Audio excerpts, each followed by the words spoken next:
നമസ്കാരം. ഇൻഫിനിറ്റ് സ്റ്റോറീസിന്റെ പുതിയൊരു അധ്യായത്തിലേക്ക് എല്ലാവർക്കും സ്വാഗതം. നമ്മുടെ ജീവിതത്തിലേക്ക് ഐശ്വര്യത്തിൻ്റെയും സമൃദ്ധിയുടെയും മറ്റൊരു വിഷു കൂടി കടന്നു വരികയാണ്. ജീവിതത്തിലെ പ്രയാസങ്ങളും കഷ്ടപ്പാടുകളും ഒക്കെ അവസാനിക്കണം എന്ന് ആഗ്രഹിക്കുന്നവർ, ജീവിതത്തിൽ മഹാവിഷ്ണു ഭഗവാന്റെ അനുഗ്രഹം നേടി ജീവിതം രക്ഷപ്പെടണം എന്ന് ആഗ്രഹിക്കുന്നവർ, ഈ വിഷു പിറക്കുന്നതിന് മുമ്പ് ഞാൻ ഈ പറയുന്ന വസ്തുക്കളിൽ ഏതെങ്കിലും രണ്ടെണ്ണം വീട്ടിൽ കൊണ്ടുവന്ന് വെക്കണേ. 8 കാര്യങ്ങൾ ഞാനിവിടെ പറഞ്ഞു തരാം. ഈ 8 കാര്യങ്ങളിൽ നിങ്ങളാൽ പറ്റുന്ന ഏതെങ്കിലും രണ്ടെണ്ണമെങ്കിലും നിങ്ങളുടെ വീട്ടിൽ ചെയ്യുക, വീട്ടിൽ കൊണ്ടുവരിക. നിങ്ങളുടെ ജീവിതത്തിലെ സകല കഷ്ടപ്പാടും സകല ദുരിതവും തീരും. വരുന്ന വിഷു വർഷം നിങ്ങളുടെ ജീവിതത്തിൽ ഐശ്വര്യത്തിൻ്റെയും സമൃദ്ധിയുടെയും സമ്പത്തിൻ്റെതുമായി തീരുന്നതാണ്.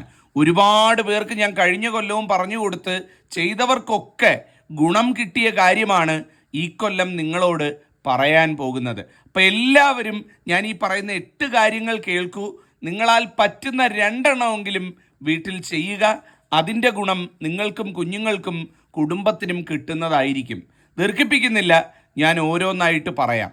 ഇതിൽ ഒന്നാമത്തെ കാര്യം എന്ന് പറയുന്നത്, ഈ വിഷു പിറക്കുന്നതിന് മുമ്പായിട്ട് നിങ്ങളുടെ വീട്ടിനടുത്തുള്ള ഏതെങ്കിലും അമ്പലത്തിൽ കൊടുത്ത് പൂജിച്ച് ഒരു കതിർക്കുല നിങ്ങളുടെ വീടിൻ്റെ ഉമ്മറത്ത് തൂക്കുക എന്നുള്ളതാണ്. ഏറ്റവും ഐശ്വര്യമാണ്. നമുക്ക് വിഷു പ്രമാണിച്ച് അമ്പലങ്ങളിലൊക്കെ ഈ കതിർക്കുല നമുക്ക് വാങ്ങിക്കാൻ ലഭിക്കുന്നതാണ്. അവിടെ പൈസ അടച്ചു കഴിഞ്ഞു കഴിഞ്ഞാൽ പൂജിച്ച കതിർക്കുല നമുക്ക് കിട്ടും. നിങ്ങളുടെ വീട്ടിനടുത്തുള്ള അമ്പലങ്ങളിൽ അന്വേഷിക്കുക. പ്രത്യേകിച്ചും നാരായണമൂർത്തി ക്ഷേത്രങ്ങളിലും ദേവീ ക്ഷേത്രങ്ങളിലും അന്വേഷിക്കുക. അവിടുന്ന് നമുക്ക് ഈ കതിർക്കുല കിട്ടും എന്നുണ്ടെങ്കിൽ വിഷുവിന് 2 ദിവസം മുന്നെയോ അല്ലെ വിഷുവിൻ്റെ തലേന്നോ അത് പോയി വാങ്ങി വീട്ടിൽ കൊണ്ടുവന്ന് ആ പൂജിച്ച കതിർക്കുല വീടിൻ്റെ ഉമ്മറത്ത് തൂക്കുക എന്നുള്ളതാണ്. വിഷു ദിവസം രാവിലെ കണിയൊക്കെ കണ്ടതിന് ശേഷം വീടിന് പുറത്തിറങ്ങി രാവിലെ തന്നെ ഐശ്വര്യമായിട്ട് വീടിൻ്റെ ഉമ്മറത്ത്, വീടിൻ്റെ വാതിലിൻ്റെ മുന്നിലോ അല്ലെങ്കിൽ വാതിലിൻ്റെ ഇടതുവശമോ വലതുവശമോ തൂക്കിയിരിക്കുന്ന ഈ കതിർക്കുല കണ്ടുകൊണ്ട് ആ ഒരു ദിവസം ആരംഭിക്കുക എന്നുള്ളതാണ്. ഏതാണ്ട് വിഷുവിൻ്റെ ആ ഒരു മേടമാസം മുഴുവൻ ഈ കതിർക്കുല വീട്ടിൽ തൂക്കിയിരിക്കുക. അതിനുശേഷം എടുത്ത് മാറ്റാവുന്നതാണ്. ആ ഒരു മാസം, ആ മേടമാസം നിങ്ങളത് വീട്ടിൽ തൂക്കി എല്ലാ ദിവസവും രാവിലെ കണി കണ്ടു നോക്കൂ. നിങ്ങളുടെ ജീവിതത്തിലെ സകല ദോഷ ദുരിതവും തീരും. ഐശ്വര്യവും സമൃദ്ധിയും സമ്പത്തും നിങ്ങളുടെ വീട്ടിൽ വന്ന് നിറയുന്നതായിരിക്കും. ഇതെല്ലാവരും പറഞ്ഞു തരുന്ന കാര്യമല്ല, പക്ഷേ ഇത് ആത്മാർത്ഥമായിട്ട് ചെയ്യുന്നോ, കുടിലിൻ്റെ മുന്നിലായിക്കൊള്ളട്ടെ, ഇത് കെട്ടുന്ന ആളിൻ്റെ വീടൊരു കുടിലായിക്കൊള്ളട്ടെ, ഞാൻ അച്ചിട്ടായിട്ട് പറയുന്നു, അടുത്ത കൊല്ലം ഈ സമയമാവുമ്പം ആ കുടിൽ കൊട്ടാരമാകാനുള്ള വഴി ആ വീട്ടിൽ തെളിയും. ആ വീട്ടിലുള്ള ഗൃഹനാഥൻ അല്ലെങ്കിൽ ഗൃഹനാഥയ്ക്ക് ഭഗവാന്റെ അനുഗ്രഹം വന്നു ചേരുന്നതായിരിക്കും. ഇതാണ് ഒന്നാമത്തെ കാര്യം. അപ്പോൾ ഒന്നാമത്തെ കാര്യം എന്ന് പറയുന്നത് കതിർക്കുലയാണ്. രണ്ടാമത്തത് ഏറ്റവും പ്രധാനപ്പെട്ട കാര്യമാണ്. നിങ്ങൾ അമ്പലത്തിലൊക്കെ തൊഴാൻ പോകുന്നവരല്ലേ? അമ്പലത്തിൽ പോയിട്ട് വരുന്ന സമയത്ത് ക്ഷേത്ര സ്റ്റാളിന്ന് ഒരു മഞ്ഞപ്പട്ട് വാങ്ങിക്കൊണ്ട് വരിക. ഒരു മഞ്ഞപ്പട്ടുണ്ടല്ലോ, ചെറിയ നമ്മൾ അമ്പലത്തിലൊക്കെ നേർച്ച കൊടുക്കാൻ വാങ്ങിക്കുന്ന മഞ്ഞപ്പട്ട്. ആ മഞ്ഞപ്പട്ട് വാങ്ങിക്കൊണ്ട് വീട്ടിൽ വരിക. വീട്ടിൽ വന്ന് ആ മഞ്ഞപ്പട്ട് നിങ്ങളുടെ വീട്ടിലുള്ള ശ്രീകൃഷ്ണ വിഗ്രഹത്തിലോ അല്ലെങ്കിൽ ശ്രീകൃഷ്ണ ചിത്രത്തിലോ ചാർത്തുക. ഈ വിഷുവിന് മുമ്പായിട്ട് ഇപ്പം വീട്ടിൽ പഴയ മഞ്ഞപ്പട്ട് ചാർത്തിയതുണ്ടെന്നുണ്ടെങ്കിൽ അതെടുത്ത് മാറ്റിയിട്ട് അമ്പലത്തിൽ പോകുന്ന സമയത്ത് ഒരു പുതിയ മഞ്ഞപ്പട്ട് വാങ്ങിക്കൊണ്ട് വന്ന് അത് വീട്ടിൽ കൊണ്ടുവന്ന് ഭഗവാനെ ചൂടിക്കുക. ആ മഞ്ഞപ്പട്ട് ചൂടിയ കൃഷ്ണനെ അല്ലെങ്കിൽ ആ മഞ്ഞപ്പട്ട് മുന്നിൽ സമർപ്പിക്കപ്പെട്ട കൃഷ്ണ ചിത്രത്തെ, അതിനെ വേണം നമ്മൾ ഈ വിഷുവിന് കണി കാണാൻ എന്ന് പറയുന്നത്. എല്ലാവരും ചെയ്യണം കേട്ടോ, പറ്റുന്നവരെല്ലാം. ഭഗവാന് ഈ വിഷു പിറക്കുന്നതിന് മുമ്പ് ആരാണോ അത്തരത്തിൽ മഞ്ഞക്കോടി ചാർത്തി പ്രാർത്ഥിക്കുന്നത്, വീട്ടിലെ ഭഗവാന്, വീട്ടിൽ വെച്ചിരിക്കുന്ന കൃഷ്ണ വിഗ്രഹത്തിന് അല്ലെങ്കിൽ കൃഷ്ണ ചിത്രത്തിന് മഞ്ഞപ്പെട്ട് ആരാണോ സമർപ്പിക്കുന്നത്, ആ വീടിന് വെച്ചടി ഉയർച്ചയായിരിക്കും ഫലം എന്ന് പറയുന്നത്. ഇതാണ് രണ്ടാമത്തെ കാര്യം എന്ന് പറയുന്നത്. ഇനി മൂന്നാമത്തെ കാര്യം എന്ന് പറയുന്നത്, നമ്മളുടെ എല്ലാവരുടെയും വീട്ടിനടുത്ത് ഒരു ദേവീ ക്ഷേത്രമുണ്ടാകും. ദേവീക്ഷേത്രം എന്ന് പറഞ്ഞു കഴിഞ്ഞാൽ ഒരു നാടിൻ്റെ തിലകമെന്നാണ് പറയുന്നത്. ഒരു നാടിൻ്റെ ഐശ്വര്യത്തിനെല്ലാം കാരണം ആ നാട് വാഴുന്ന ഭഗവതി, ആ നാട് വാഴുന്ന ദേവി ആയിരിക്കും എന്നാണ് പറയുന്നത്. ഓരോ നാടിനും അങ്ങനെ ഒരു ദേവിയുണ്ട്. നിങ്ങളുടെ നാടിനും ഉണ്ടാകും, നിങ്ങളുടെ ഗ്രാമത്തിനും ഉണ്ടാകും അത്തരത്തിലൊരു ഭഗവതി ക്ഷേത്രം. അപ്പം നിങ്ങളുടെ നാട്ടിലെ ആ ഭഗവതി ആരാണെന്ന് എനിക്കറിയത്തില്ല. നിങ്ങളുടെ ആ ഭഗവതി ആരാണെന്നുള്ള എല്ലാവരും വീഡിയോയിൽ പറഞ്ഞുള്ളൂ. അറിയാൻ കഴിയുന്നത് നമുക്ക് നോക്കാം എത്രത്തോളം ഭഗവതി ക്ഷേത്രം നമ്മുടെ നാട്ടിലുണ്ടെന്ന്. നിങ്ങളുടെ നാട്ടിൽ നിങ്ങളെ കാത്ത് രക്ഷിച്ചു പോരുന്ന ആ ഭഗവതി ക്ഷേത്രം, ആ ഭഗവതി അമ്മ ആരാണെന്ന് എല്ലാവരും പറഞ്ഞുള്ളൂ. അറിയാൻ കഴിയുന്നത്, വായിച്ചറിയാൻ കഴിയുന്നത് എൻ്റെ മഹാഭാഗ്യമാണ്. അപ്പം ആ ഒരു ഭഗവതി ക്ഷേത്രത്തിൽ പോയി കുങ്കുമം ഉണ്ടല്ലോ, അവിടുന്ന് കിട്ടുന്ന കുങ്കുമം, എല്ലാ ദേവീക്ഷേത്രങ്ങളിലും കുങ്കുമ പ്രസാദം ഉണ്ടാവും. അവിടുന്ന് കിട്ടുന്ന സിന്ദൂരം അഥവാ കുങ്കുമം, ആ പ്രസാദം ഒരു ചെറിയ ഇലയിലോ അല്ലെങ്കിൽ ഒരു പേപ്പറിലോ പൊതിഞ്ഞുകൊണ്ട് വീട്ടിൽ കൊണ്ടുവരിക. വീട്ടിൽ കൊണ്ടുവന്നിട്ട് ഒരല്പം ജലവുമായിട്ടും കളഭവുമായിട്ടും ഒരല്പം മഞ്ഞളുമായിട്ടും ചാലിച്ചിട്ട്, കളഭം അല്ലെങ്കിൽ ചന്ദനം അല്ലെങ്കിൽ മഞ്ഞൾ, ഇതിൽ മൂന്നിൽ ഏതെങ്കിലും ഒന്ന് എടുത്തിട്ട് അതുമായിട്ട് ഈ കുങ്കുമം ശകലം ചാലിച്ചിട്ട് നിങ്ങളുടെ വീടിൻ്റെ പ്രധാന വാതിലുണ്ടല്ലോ, ആ പ്രധാന വാതിലിൻ്റെ മധ്യത്തിലായിട്ട് ഒരു പൊട്ട്, ആ ദേവീക്ഷേത്രത്തിൽ നിന്ന് കൊണ്ടുവന്ന കുങ്കുമം ഉപയോഗിച്ച് ഒരു പൊട്ട് തൊടുക. ഒരു പൊട്ട് നിങ്ങളുടെ വീട്ടിലെ അരിപ്പാത്രം ഇരിപ്പുണ്ടല്ലോ, ആ അരിപ്പാത്രത്തിൽ ഒരു പൊട്ട് മനോഹരമായിട്ട് അരിപ്പാത്രം തുടച്ചിട്ട് അതിൻ്റെ മുകളിലോ വശങ്ങളിൽ എവിടെങ്കിലോ ആയിട്ട് ഒരു പൊട്ട് അവിടെ തൊടുക. മറ്റൊരു പൊട്ട് നിങ്ങളുടെ വീട്ടിലെ പണം സൂക്ഷിക്കുന്ന അലമാര അല്ലെങ്കിൽ ധനം സൂക്ഷിക്കുന്ന ലോക്കർ ഉണ്ടാവുമല്ലോ, ആ ലോക്കറിനകത്ത് എവിടെങ്കിലും ഭദ്രമായിട്ട് ഒരറ്റത്ത് തുടച്ച് വൃത്തിയാക്കിയിട്ട് ഒരു പൊട്ട്, അങ്ങനെ 3 പൊട്ട് ദേവീക്ഷേത്രത്തിൽ നിന്ന് കൊണ്ടുവരുന്ന കുങ്കുമം ഉപയോഗിച്ച് ഒരു 3 പൊട്ട്, ഒന്ന് വീടിൻ്റെ പ്രധാന വാതിലിൽ, ഒന്ന് അരിപ്പാത്രത്തിൻ്റെ പുറത്ത്, 3 ധനം വെക്കുന്ന സ്ഥാനത്തിൽ, ഈ 3 സ്ഥാനത്തിലും തൊടുക. ഏറ്റവും ഐശ്വര്യം, മൂദേവി പടിയിറങ്ങും.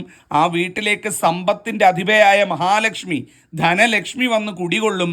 ആ വീടിനൊരിക്കലും അന്നം മുട്ടുകയില്ല, ആ വീട് രക്ഷപ്പെടുന്നതായിരിക്കും. ഇതാണ് 3ാമത്തെ കാര്യം. 4ാമത്തെ കാര്യം എന്ന് പറയുന്നത്, നിങ്ങളുടെ എല്ലാവരുടെയും വീട്ടിൽ തുളസിത്തറ കാണുമല്ലോ. വീടിന് മുമ്പിൽ ഒരു തുളസി വളർത്തുന്നുണ്ടാവുമല്ലോ. ചിലർ തറ കെട്ടി വളർത്തും, ചിലരല്ലാതെ കല്ല് വെച്ച് തിരിച്ച് വളർത്തും, ചിലർ വീടിൻ്റെ മുമ്പിൽ വളർത്തി അതിന് ജലം ഒഴിക്കും. അപ്പം എങ്ങനെയായാലും വീടിൻ്റെ മുമ്പിൽ ഒരു തുളസി നിൽക്കുന്നുണ്ടാവുമല്ലോ. ആ തുളസി നിങ്ങളുടെ വീടിൻ്റെ പ്രധാന വാതിലിന് നേരെ തുളസിത്തറ സ്ഥാനത്ത് നിൽക്കുന്ന തുളസി, അത് നിങ്ങളുടെ ആരുടെയെങ്കിലും വീട്ടിൽ മുറ്റിയതോ കേടുവന്നതോ പ്രായമായി ഉണങ്ങി നിൽക്കുന്നതോ ഉണ്ട് എന്നുണ്ടെങ്കിൽ ഈ വിഷു പിറക്കുന്നതിന് മുമ്പ് ആ തുളസി മാറ്റിയിട്ട് പുതിയ തുളസി നടുക. വിഷുവിന് മുമ്പ് ചെയ്യണം, വിഷുവിൻ്റെ അന്ന് ചെയ്യാൻ നിൽക്കരുത്.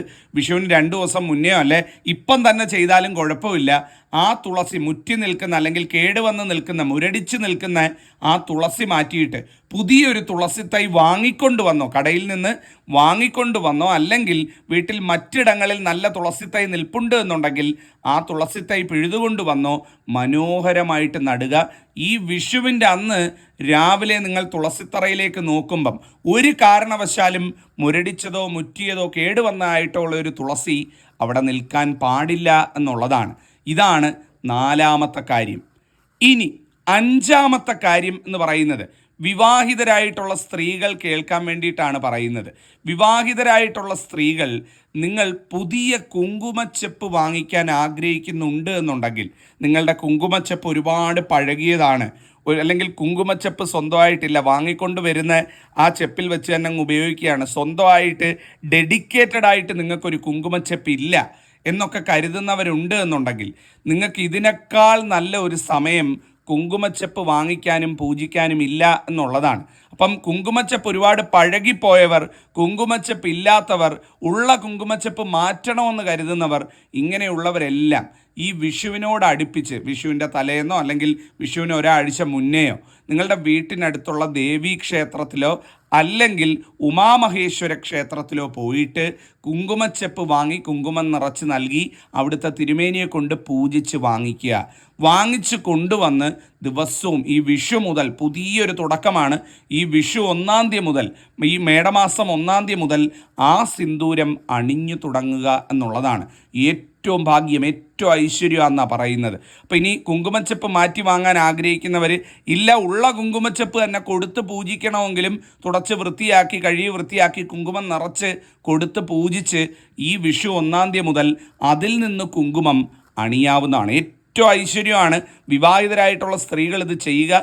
ദീർഘായുസ്, ആയുരാരോഗ്യ സൗഖ്യം, ദീർഘസുമംഗലി യോഗം, സർവൈശ്വര്യം, സാമ്പത്തിക യോഗം, ഇതെല്ലാം നിങ്ങൾക്ക് വന്നു ചേരുന്നതാണ്.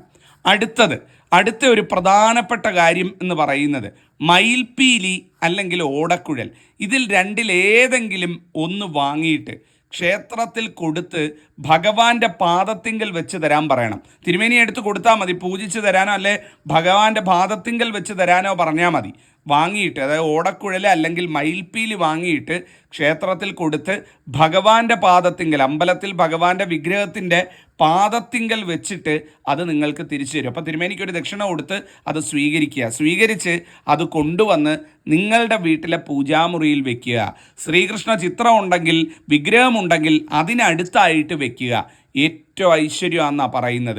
ഈ ഒരു വിഷുവിന് നിങ്ങളുടെ വീട്ടിലേക്ക് വന്നു കയറാൻ ഏറ്റവും ഐശ്വര്യമുള്ള കാര്യമാണ് ഈ മയിൽപ്പീലി അഥവാ ഓടക്കുഴൽ എന്ന് പറയുന്നത്. ഇത് വിഷുവിൻ്റെ അന്ന് ചെയ്യണമെങ്കിൽ അങ്ങനെ ചെയ്യാം, വിഷുവിൻ്റെ തലേ ദിവസം പോയി ചെയ്യണമെങ്കിൽ അങ്ങനെ ചെയ്യാം. ഏറ്റവും നല്ലതാണ് മയിൽപ്പീലി അല്ലെങ്കിൽ ഓടക്കുഴൽ. ഈ മയിൽപ്പീലി എന്ന് പറയുമ്പം എപ്പോഴും ഒറ്റ സംഖ്യയിൽ വാങ്ങിക്കുക കേട്ടോ. 1, 3, 5, 7, 4, 6, 8 എന്നുള്ള കണക്കിൽ വാങ്ങിക്കരുത്. മയിൽപ്പീലി നിങ്ങൾ കടയിൽ നിന്ന് വാങ്ങിക്കുമ്പോൾ ഒരു 3 മയിൽപ്പീലിയായിട്ട് വാങ്ങിക്കുക, 3 ഇല്ലെങ്കിൽ 5 വാങ്ങുക. അങ്ങനെ വേണം മയിൽപ്പീലി എപ്പോഴും വാങ്ങിക്കാൻ. അങ്ങനെ മയിൽപ്പീലി വാങ്ങി ഒരു ഓടക്കുഴലും വാങ്ങിക്കാവുന്നുണ്ട്. ഏറ്റവും നല്ലത് കൊണ്ടുവന്ന് വീട്ടിൽ വെക്കുന്നത് ഏറ്റവും ശുഭകരമാണ്. ഇതെല്ലാവർക്കും പറ്റണമെന്നില്ല, പറ്റുന്നവർ ചെയ്യുക. അടുത്തത് വളരെ പ്രധാനപ്പെട്ടതാണ്, ഏറ്റവും പ്രധാനപ്പെട്ടതാണ്. അതായത് മഞ്ഞൾ, ഉപ്പ്, അരി, ഇത് 3ഉം മഹാലക്ഷ്മി വസിക്കുന്ന വസ്തുക്കളാണ്. ഒരു വീട്ടിൽ ആ വീടിൻ്റെ ഗൃഹനാഥ അല്ലെങ്കിൽ വീട്ടമ്മ അവർ കാണുന്നുണ്ട് ഇതെന്നുണ്ടെങ്കിൽ അവരോട് പറയുകയാണ്, ഇപ്പം തന്നെ നിങ്ങളുടെ വീട്ടിൽ നോക്കിക്കോളൂ, ഉപ്പ്, മഞ്ഞൾ, അരി, ഇത് 3ഉം വിഷു ദിവസം രാവിലെ പുലർച്ചെ നേരം പുലരുന്ന സമയത്ത് നിങ്ങളുടെ വീട്ടിൽ പകുതിക്ക് മുകളിലെങ്കിലും ഉണ്ടായിരിക്കണം എന്നുള്ളതാണ്. ഈ 3 വസ്തുക്കൾ ഇരിക്കുന്ന പാത്രങ്ങൾ പകുതിക്ക് മുകളിലെങ്കിലും നിറച്ചു വയ്ക്കാനായിട്ട് ശ്രമിക്കുക.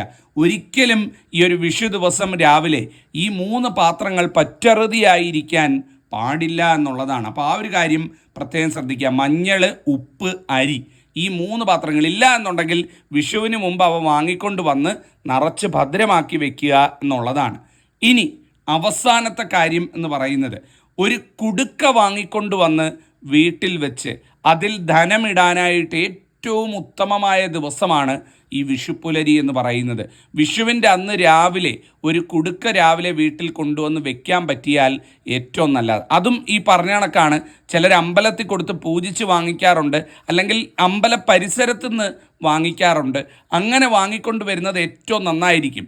ഭഗവാൻ വീട്ടിൽ വന്ന്, മഹാലക്ഷ്മി വീട്ടിൽ വന്ന് കയറുന്നതിന് തുല്യമാണ്. അപ്പോൾ അത്തരത്തിൽ ഒരു കുടുക്ക നല്ല ഭംഗിയുള്ളത് ക്ഷേത്ര പരിസരത്തു നിന്ന് എവിടുന്നെങ്കിലും, ക്ഷേത്ര സ്റ്റാളിൽ നിന്നോ ക്ഷേത്ര പരിസരത്തു നിന്നോ വാങ്ങിക്കൊണ്ട് വന്നിട്ട് വീട്ടിൽ കൊണ്ടുവന്ന് പൂജാമുറിയുടെ അടുത്തോ അല്ലെങ്കിൽ നല്ല ഒരു സ്ഥാനം നോക്കി അവിടെയോ വെച്ചിട്ട് ദിവസവും അതിൽ ചെറുതായിട്ട് ചില്ലറ തുട്ടുകൾ ഇടുന്ന ശീലം തുടങ്ങുക എന്നുള്ളതാണ്. മഹാലക്ഷ്മി കൃപ കിട്ടാൻ ഏറ്റവും നല്ലൊരു കാര്യമാണ് ഇത് വിഷു ദിവസം ചെയ്തു തുടങ്ങുന്നത്. അപ്പോൾ ഇതുവരെ സമ്പാദ്യമൊന്നും ഇല്ലാത്തവർ, കയ്യിൽ വരുന്ന പണം വെള്ളം പോലെ പോയി തീരുന്നു എന്ന് വിചാരിക്കുന്നവർ ഇതൊരു കർമ്മമായിട്ട് ചെയ്തു തുടങ്ങൂ. ഇത് ചെയ്യുന്നതിനോടൊപ്പം നിങ്ങളുടെ സാമ്പത്തിക സ്ഥിതി നിങ്ങൾ പോലും അറിയാതെ ഉയരുന്നതായിരിക്കും. ഏറ്റവും സത്യമുള്ള കാര്യമായിരിക്കും. അപ്പോൾ ഒരു കുടുക്ക വാങ്ങിക്കൊണ്ട് വന്ന് അത്തരത്തിൽ പൂജിച്ച് കിട്ടിയാൽ ഏറ്റവും നല്ലത്. ചിലയിടത്ത് പൂജിച്ച് തരില്ല, പക്ഷെ തരുന്ന അമ്പലങ്ങളുണ്ട്. അങ്ങനെ ഉണ്ടെന്നുണ്ടെങ്കിലും ക്ഷേത്രത്തിൽ കൊടുത്ത് പൂജിച്ച് വാങ്ങിക്കാമെങ്കിൽ ഏറ്റവും നല്ലത് അത് കൊണ്ടുവന്ന് വീട്ടിൽ വെച്ച് ചെറുതായിട്ട് ചില്ലറ തുട്ടുകൾ കിട്ടുമ്പോൾ ഇട്ടിട്ട് വെക്കുക. അത് ചെയ്യുന്നത് ഒരു കർമ്മമായിട്ട്, നമുക്ക് അതിൽ നിന്നുള്ള പൈസ കൊണ്ട് ജീവിക്കാനല്ല, പക്ഷെ അങ്ങനെ ഇട്ട് വെക്കുന്ന ഒരു ശീലം ഈ വിഷുവിന് തുടങ്ങുന്നത് മൊത്തത്തിലൊരു സാമ്പത്തിക യോഗം നിങ്ങൾക്ക് കൊണ്ടുതരുന്നതാണ്. ഇതാണ് 8ാമത്തെ കാര്യം. അപ്പോൾ 8 കാര്യങ്ങൾ പറഞ്ഞു. ഈ 8 കാര്യങ്ങളിൽ ഞാൻ പറഞ്ഞതിൽ ഏതെങ്കിലും 2 എണ്ണമെങ്കിലും നിങ്ങൾ ചെയ്യണം. അതിൻ്റെ ഉയർച്ച നിങ്ങൾക്കും കുഞ്ഞുങ്ങൾക്കും കുടുംബത്തിനും കിട്ടും, നന്നായി വരും. ഇത് പറഞ്ഞുകൊണ്ട് അധ്യായം അവസാനിപ്പിക്കുകയാണ്. ജഗദീശ്വരനെ അനുഗ്രഹിക്കട്ടെ. നന്നായി വരും. നന്ദി, നമസ്കാരം.